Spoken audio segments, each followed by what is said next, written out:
Hello, hello, happy lunchtime. This is my weekly time slot for our videos for Alley Cat Yoga.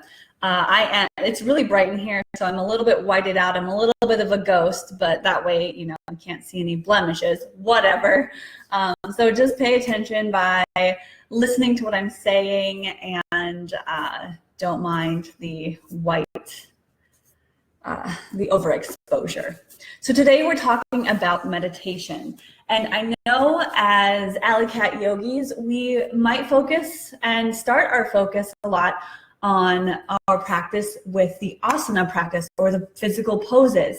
And being that Alley Cat yoga is very much power yoga, we do think of yoga with a kind of a fitness feel where we get into it maybe physically at first, and then the philosophy and the spiritual background of it comes next. That's actually how I got into yoga. But meditation is a big, crucial part of yoga that I want to start discussing, because there's so much more than, you're going to get so much more out of yoga teacher training or yoga training or going to classes than just a bunch of stretches and poses. I know many people who think that they can't do yoga because they're not flexible, or that flexible people are better at yoga, and that's actually very not true. The more flexible you are, oftentimes you have an imbalance with strength. That was me as well, where I couldn't do a lot of yoga poses because I wasn't strong enough. So it's finding that balance between yin and yang. So that's strength, flexibility, but also mindfulness and your physicality. So as I practice yoga, it does become a bit of a moving meditation, which feels amazing for your body. But there's also a time and place where we probably should just sit and be with yourself. And how hard is that to just be with yourself, to sit in silence and notice what you're feeling, how you're breathing? That's kind of scary because so many of us are caught outside of ourselves and not in tune with actually what's going on. So meditation is going to help you internalize and tune inward and find a lot more focus. You'll find that 10 to 15 minutes a day of meditation is actually going to make you more productive. It's going to make you feel better, more refreshed, and just all over better. I think you have to experience it. And meditation can be scary, but I'm going to go through 3 ways to make it simple to get started. So you don't have to make it this scary thing. It can definitely be something that you just do. Okay, so here are the 3 ways. 3 ways that I'm discussing today. There's tons more, and there's a bunch of meditation techniques. So before I get into that, I did post a link to my morning moves. So that's movement and meditation video, where you can also download. There's 8 meditation techniques to get started, as well as a 7 morning moves guide. So you can download that guide and use it to your advantage and read through it and just gather that information and maybe see if it works for you. Okay, so the first way that we can meditate is honestly just sit your butt down and meditate. And sit, silent sitting. So you don't need anything. It might be comfortable. Ooh, that's really bright. I bought this from Target. I bought this big old pillow from Target. It's like, oh look, now it's better. The sun's not as bright, but I bought this big old Target on sale, or pillow from Target on sale. And I like to sometimes sit on this. So if you have a bolster or a pillow, you can just sit down. Ooh, it's comfy. Sit down and breathe. And in the guide that I provided, there's several ways or things you can think about while you're meditating. But honestly, it's just sitting. If your mind goes crazy, it's okay. So you sit comfortably.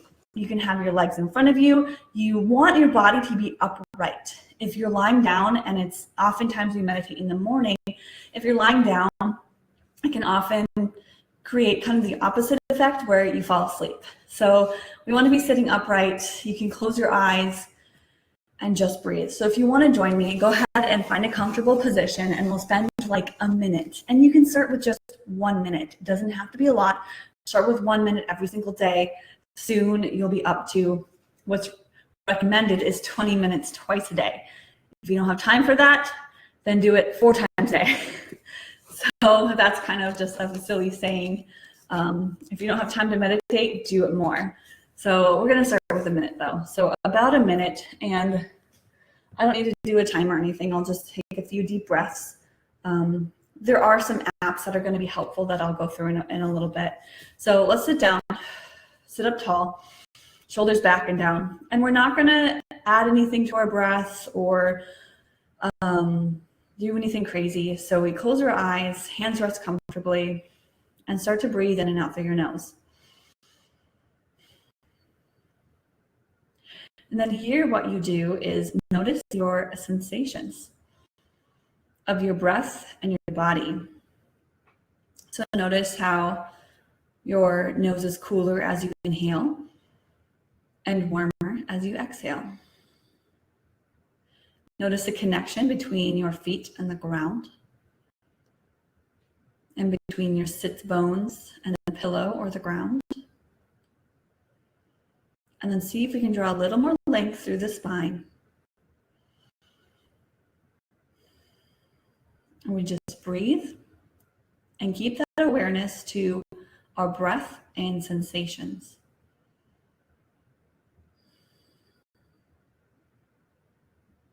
If you feel like moving, you can give it a little wiggle, that's fine. There's no wrong way to do this. If your mind starts to wander, it often does, just bring it back to your breath, to your fingertips, to your nose.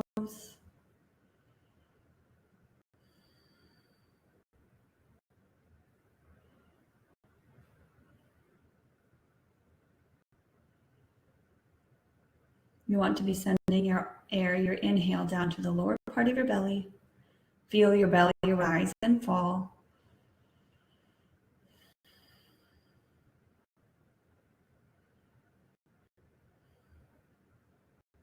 And just a few more breaths.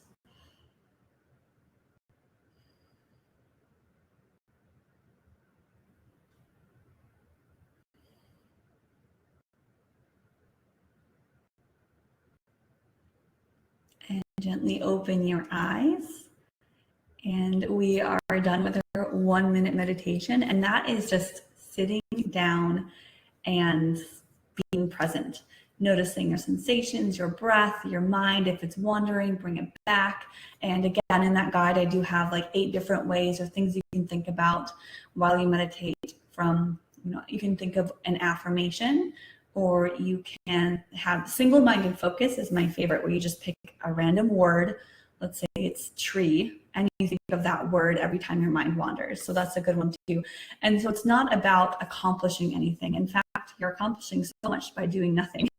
So just keep that in mind and try it maybe for a week, 1 minute every morning right when you wake up. 5 minutes would be great, longer if you can. And it's just sitting. So that's if you just do it by yourself. The other 2 ways I have are more so guided, kind of. The second way is to pick up a book on meditation, or maybe it's like 365 daily affirmations or 365 daily meditations. My favorite, and the one I've been going through since January 1st, is called Meditations from the Mat. And this one, I know that a lot of yoga teachers, a lot of yoga students love this book. I skipped a few days, but I'm currently on day 81. And has been more than 81 days in 2018. But like I said, I've skipped many days, but that's okay. I just come back to it when I remember, when I get to it. And I actually will read it out loud to my boyfriend, Kyle. So we do this kind of together. And for you, it might help to read it maybe to yourself, and then just sit and contemplate on it for a few minutes. So, or you could read it out loud to someone like I do, and then talk about it, discuss, and then kind of dive deeper and think. So day 81 is about the teachings of the Buddha and suffering. And this goes through a lot of the 8 limbs of yoga, yamas and niyamas, the ethical ways of living, the moral restraints. So the things beyond the asana, beyond the physical practice. So that's why I really, really like this book, because it's bite-sized pieces teaching you the philosophy without being overwhelming, without being like, whoa, you just told me all this stuff I don't understand. So each day it breaks down a different theme, or there's a quote in each one. So it's really nice. And they're only about a page long. I'll show you. So day 81 is, you can see there's like 2 days on this. There's also, I just randomly pick up some books. Here's 100 morning practices to help you get focused, 5 good minutes. So some of these might be good for meditations. How to meditate. This is like a cheap book. You can see like a on sale sticker I got. Let's see, mindfulness in plain English. Someone gave this to me because, you know, mindfulness can sometimes be, you know, if they're speaking Sanskrit and it's like crazy yoga stuff that you're not, the yoga jargon you're not technically like know a whole lot about. There's this one. And these aren't books I recommend. These are just ones I've randomly picked up and they're in my library, but you can find so much more. I do definitely recommend meditations from the mat. So that way, a meditation book can help you get started as well. Like I said, just by reading a page or so and then contemplating, sitting on that for a minute or two.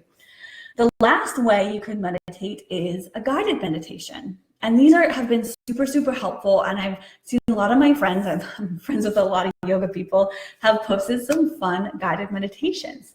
If you go to YouTube and just search guided meditation, you can find so much. And I'm sure there's even apps too. There's a lot of apps for it. There's an app called Headspace. There's an app that I use for meditation, mostly just for the timer because I like the ding of it. It's called Insight Timer. I'm actually going to show you what the reason, because if you want to go for 5 or 10 minutes, it's best to probably, you know, set an alarm, but you don't want something that's going to be like no. So this is, did you hear that? Like that's what it does. Let's do that again.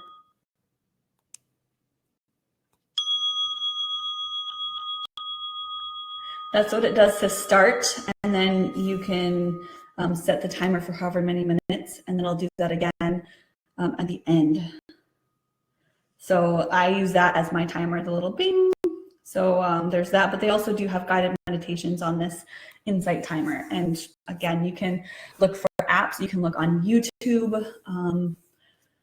I think I even have a couple up on YouTube, or you can do it yourself. So those are a few ways. That's all I really have for you today. If you meditate regularly or have tried, I would love to hear what you do. So please post in the comments if you've done guided meditations, or if you have a favorite meditation book, if you are someone who just sits and meditates, or if maybe even you do walking meditations. That's also a thing too.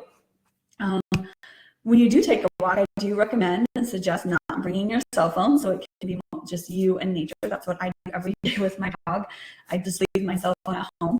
So yeah, so with guided meditations and things using apps, it's like still using technology, which sometimes can be a little bit, I don't usually like to pick up my phone until later in the morning. But if you're just using it for that purpose, maybe, that's okay. Just don't check Facebook, or don't like keep opening your eyes and looking at your screen to see if you have any messages. So I hope these tips are helpful. Please go and download the guide. Remember, teacher training starting in August. The deadline is Monday for early bird registration. So you can save money by signing up now. And we can't wait to see you. Me and Dave are very excited. We have our weekly calls. We're starting to finalize the manual. We are discussing the itinerary for day by day breakdown, and we're so excited. And space is filling up, so our registration space is limited. So make sure if you do register to do so early. And the best way to do it is for Monday, so that you can save money and make sure that your spot is reserved 100%. See you next time, and Dave will be here on Friday at 10 o'clock to discuss his own topic, and it should be good. Bye, everyone.